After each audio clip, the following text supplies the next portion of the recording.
We bring in 3D Dennis Scott and our general manager, Billy King, who has been in the front office with the Sixers and the Nets. Let's start with you, Billy. You've been on the phone with Sam Presti. He just pulled off one of the stealth move of all stealth moves here, landing Paul George. Nobody saw it coming. What's it like dealing with Sam Presti on the phone? Well, that's the one thing. Sam likes secrecy. Sam doesn't want things out there. So like Dave said, he was talking to Sacramento. He talks to multiple teams, but he doesn't want it out there. And then he decides what's the best deal. And that's when deals get done, when it's not in the paper. And so that's one thing he did.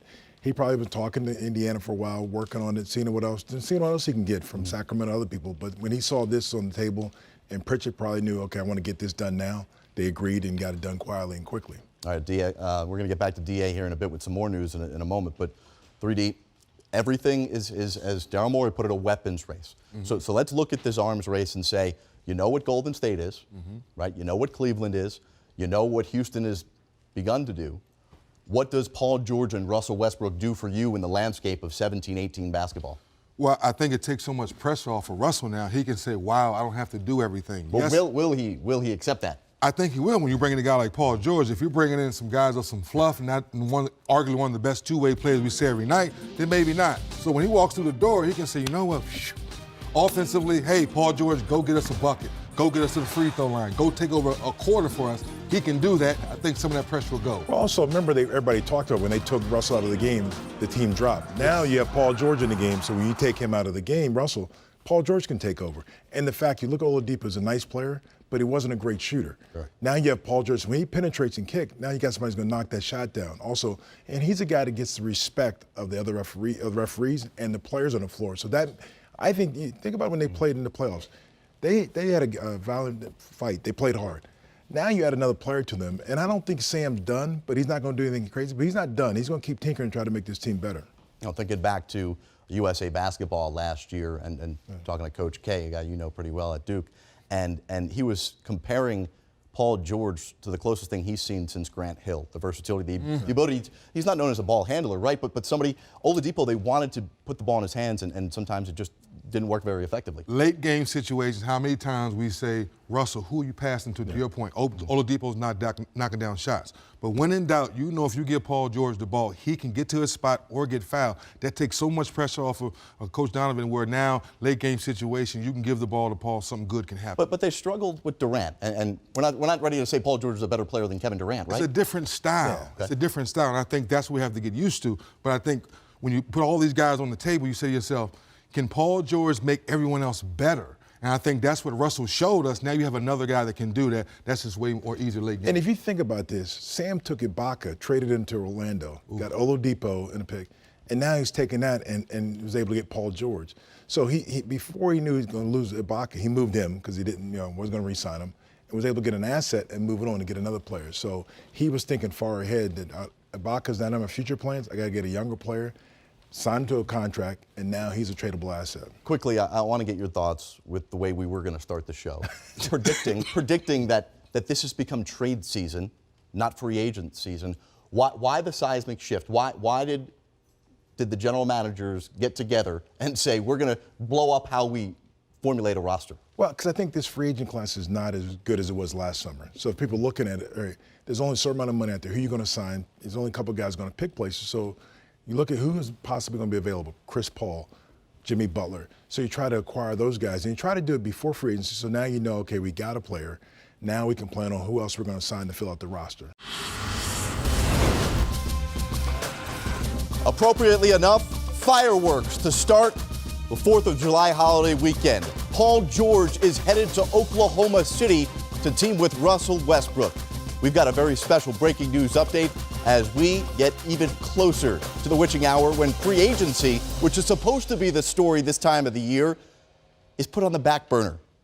We've got a whole lot of stories for you, tell you how Sam Presti got it done, getting Paul George to the Thunder. Also tell you about Blake Griffin's decision to stay in L.A. Also, all the other rumors happening. Andre Iguodala in a meeting as we speak. We'll take you coast to coast. We've got reporters all over the country. Plus, we've got a bunch of guys here in the studio that you'll see in a moment. But let's go to Orlando. Reason being is that the Oklahoma City Thunder are in the Orlando Summer League getting ready for action this weekend. Fred Katz is there from the Norman Transcript covering the team. Fred, how about this? Paul George wanted to go to L.A. Instead, he got himself another LA guy to play with this upcoming season. Well, it's definitely something. I mean, look, if you looked at the Thunder's roster from this past season, and you could be snarky about it or you could be serious about it, but it was true. They had all of these pieces, and the pieces didn't quite fit, and the one that they were missing was, hey, you know what? They could use one really big two-way wing who can score and play make, because they just happened to lose that one guy last summer. And now, obviously, they got Paul George, who is just a tremendous player and can do a lot of those similar things, and he defends and he scores, and it's an incredible ad to get when they're waiting to hear back from Russell Westbrook about an extension. Right. Well, that's where we're going to go next. That was going to be the big story up until about 20 minutes ago when this story was first broken by ESPN. And we're still learning the particulars of this trade. We're going to bring in our capologist here in a couple of moments to really break it down and explain how it happened. Essentially, we understand it's Victor Oladipo and Sabonis, the first-round pick from last year that got traded from Orlando in that blockbuster draft night deal. But the story tonight was, how was Sam Presti going to react if he put a $200 million offer on the table for Russell Westbrook after midnight, and Westbrook would decline to sign that? And that the thought was what in OKC, Fred? Well, the thought was, where do they head from there? I mean, it's funny. Russell Westbrook went into Sam Presti's office right after Kevin Durant signed, and notoriously the first thing he asked was, what's next? And the question would kind of be the same, but in a far more somber tone for this organization if Russell Westbrook wasn't going to sign. We still don't know for sure what Westbrook is going to do, whether he's going to sign, whether he's not going to sign, but I don't think the Thunder are necessarily expecting Paul George to stay, considering he's been so open about wanting to go to Los Angeles, and the chances are at least realistic that this is a one-year thing, and they had to make a move like this in that sort of mentality. But with Westbrook coming up and the possibility of them not knowing what they're going to do with him, I mean, I don't think this is a move that they're going to make if they were pessimistic about Russell Westbrook signing that extension. So one of the themes of the night that we're going to talk about in every deal that either gets done, gets rumored to get done, or doesn't get done is that everything has a domino effect in today's NBA. There's been a seismic change, and it really started with Daryl Morey acquiring Chris Paul the other day in roster construction philosophy, right? So you see Russell Westbrook, you see Paul George, and you think major upgrade. I don't know, though, if most people think that's good enough to compete with the Warriors. So you can't think Sam Presti's done, Fred. No, I don't think you do think that he's done. And what's interesting about this deal is the Thunder aren't just getting talent in Paul George. They actually took some money off their books for 2017-18 for the upcoming season. They took about $4 million off the books. Now they're over the salary cap still, so it's not like they're going to be able to go out and get spend a ton of money on somebody or anything like that. But I think that's money that could potentially go to Andre Robertson to re-sign him. He's a guy who they've always liked more as a two-guard, which is where he was playing with Kevin Durant there. They've always liked his defense next to kind of a big two-way wing next to him, and I think that he makes even more sense coming back now.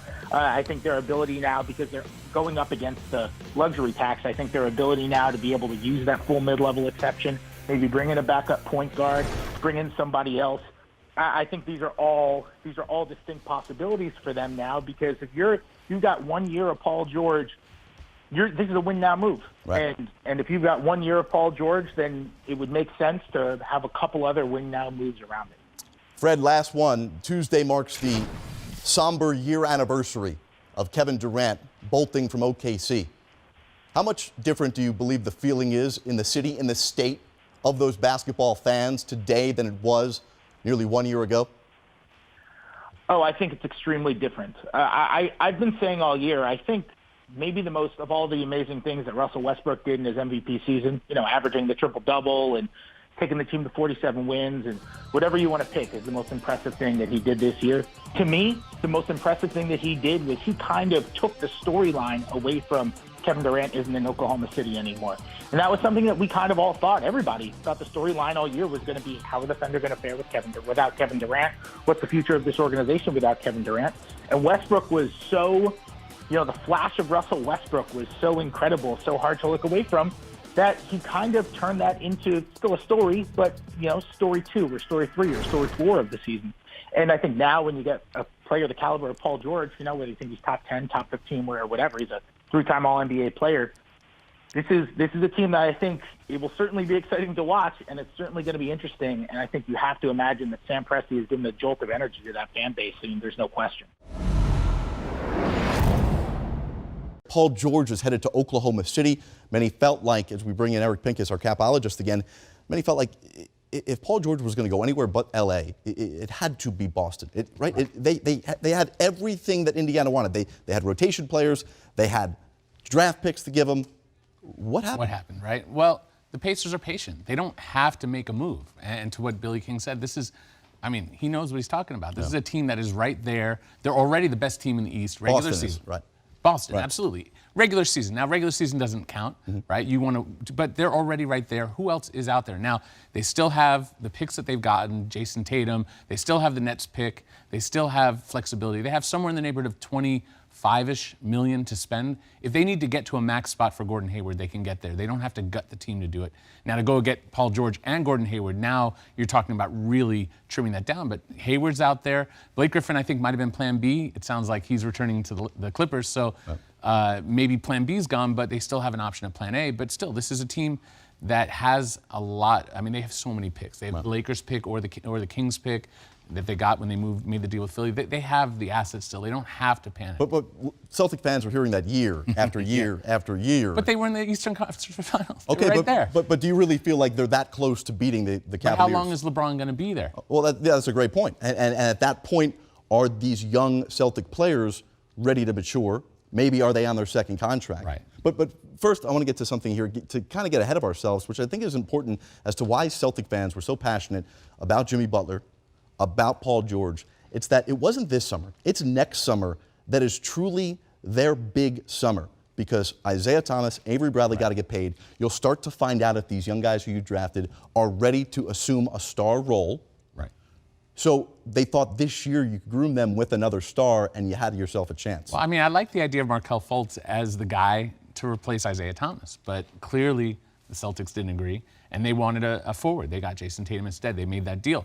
But they're in a position where it's like you're almost there. You're almost there. The Clippers, we talk about the Clippers and Chris Paul's gone. They've been almost there for so long and just couldn't get over that hump. You don't want to be a team that gets right up to that edge.